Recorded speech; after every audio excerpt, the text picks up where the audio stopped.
හයි ඉතින් අද කවුද එන්නේ මාත් එක්ක රස්තියාදු ගහන්න යන්න මොන රස්තියාදු යන්නත් කලින් ගෙවල් දොරවල් අස් කරලා ඉන්න බෑ උදේ 10ට විතර නැගිටලා ගෙවල් දොරවල් අස් කරලා එමිලියවයි සවේරියවයි පිෂීන් එකට දැම්ම පොඩ්ඩක් ඒගොල්ලන්ට සෙල්ලම් කරන්න හැබැයි ඒක දෙයක් මුලින්ම කියනවා කවදාවත් ළමයිව හස්බන්ඩ්ට බලා ගන්න දීලා නම් තනියම කොහෙවත් යන්න එපා ඊසේ ඉතින් අපි ලෑස්ති වෙලා කරලා ආව අපේ අම්මලා පැත්තට අපේ අම්මයි නංගි අපි එන වෙලාවට අපිව බස් එකෙන් ගන්න ඉදින් බස් වලට ඇවිල්ලා තිබ්බා ඒ අතරේ අපේ අම්මා එමිලියට ග්‍රනී දෙකක් අරන් දීලා එකෙන් චුට්ටක් සවේරියට කැවුවා කියලා ඉතින් වලියක් දාගෙන මේ ඔය දුවන්නේ තවත් එකක් ආච්චිට කියලා අරව ගන්න. මොකද ඉතින් ආච්චිලත් එක්ක ළමයි හදාගන්න බෑ කියනවනේ. ඉතින් ඔය අල්ලපනල්ලාසේ මොකක්ද එකක් තියෙනවා දැකලා මමයි නංගි හැම එකටම හොම්බ දාන හින්දා එතෙන්ටත් ගියා පොඩක් ඉතින් ඔළුව දාන්න. එතකොට තමයි දැක්කේ එතන සන්සිල්ක් එකේ ප්‍රොමෝෂන් එකක් කියලා. ඉතින් මටත් මොකද කියලා මාත් ඉතින් එතෙන්ට ගියා. එතන මුලින්ම අපිට අපේ වීඩියෝස් දානවා කියලා ඒකට කැමැත්ත පළ කරන්න කිව්වා. ඉතින් අපි ඒකත් ඉතින් කැමැත්ත පළ කරා.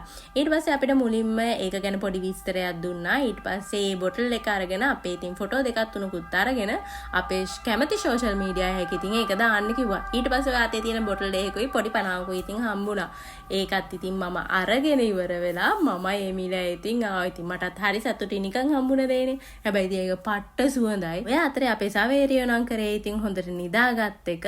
ඒ මදුවට අපේ නංගි විභාගයත් අත කටේ තියාගෙන තමයි අපි ඔය වැඩවලට ගියේ. ඊට පස්සේ නංගි ඩික්ෂනරියක් ගන්න ඕන වෙලා අපි පොත් කඩේට යනකොට එතන පොඩි ළමයිට හරියන පොත් ඒවත් තිබිලා මටත් ඉතින් ඕන වුණා එමිලියාට කතන්දර පොතක් අරගෙන දෙන්න. පොඩි ළමයිනේ ආස වෙයි කියලා තමයි හිතුවේ. ඒ වුණාට ඉතින් එමිලියා ආස වුණේ නැහැ. ගිහිල්ලා ඉතින් අන්තිමට හොයලා පොඩි චිත්‍රපතකුයි පාට පෙට්ටියක අරගෙන අපේ අම්මගේ තුට්ටු දෙකටත් අපේ එමිලියා විද්දා. හැබැයි ඉතින් අපේ අම්මලා තාත්තලාට මුණුබිරෝ මිනිබිරියෝ හම්බුනම අපිව ගාණක් නැහැ. ඒ හින්දා මට නම් මෙලෝ දෙයක් අපේ අම්මා අරන් දුන්නේ නැහැ. ඉතින් මොන සෝචනීය තත්ත්වේ වුණත් එමිලියාට නම් ඉතින් පාට පැන්සල් පෙට්ටිය හම්බුණා. ඉතින් මට ලොකු අමාරුවක් තිබ්බ මගේ නහය විද ගන්න.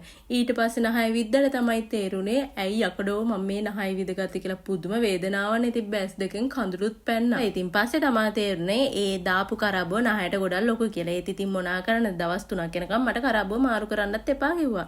එයා ඉතින් එපා කිව්වට මට ඒක තියාගෙන ඉන්න බෑනේ. නහය නිකන් පොල්ලුලක් හිටෝලා වගේ. ඊට පස්සේ මම නංගිවත් ඇදගෙන ගියා.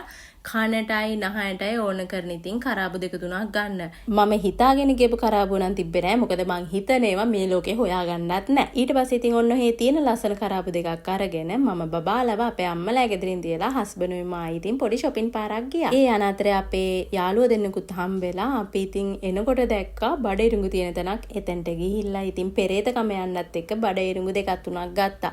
එතන හිටපු අයියත් හරිම ලස්සනයි. බඩ ඉඟුරු විතරක් කාලා මදි හින්දා අපි ඉතින් බොන්න මොනවා හරිත් ගන්න එතනට ගිය වෙලාවේ මගේ ආසම කරන මොන්ස්ටර් එකක් තිබ්බා. ඉතින් මම නම් ගත්තේ මොන්ස්ටර්. අනිත් එක්කෙනා නම් තේද මොනවාද එකක් ගත්තා මතක නැහැ මොනවාද කියලා.